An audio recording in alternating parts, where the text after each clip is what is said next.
Met de variësvakantie begint vaak wel musea ook het nieuwe seizoen.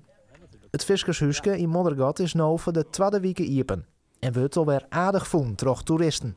Vakantieparken zitten vol en veel B&B's en hotels, dus daar hebben we altijd veel profijt van. En deze week zien we vooral veel mensen uit de omgeving komen. Paken en beppers die hun kinderen meenemen, kleinkinderen meenemen en vaders en moeders. Even verderop in Hegebeintem had deze vakantie ook extra activiteiten west. En dat in het nagelnije beziekerscentrum. Nou, op de eerste medje dat we hebben, dat we meer dan al een dikke 34. De band die bouwen hier het huisjes, Paak en Beppen komen mee, uit Mem vanzelfs ook.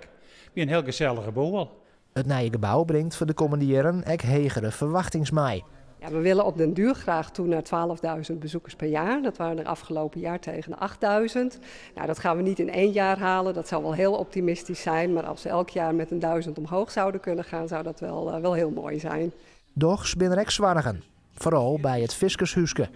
Want door de hege energieprijzen is de toekomst onwis. Ja, dat is een bedreiging. Voor ons museum mag je heus zeggen dat als wij niet extra steun krijgen, dat het voor ons heel lastig wordt om open te kunnen blijven met deze kosten die we nu draaien.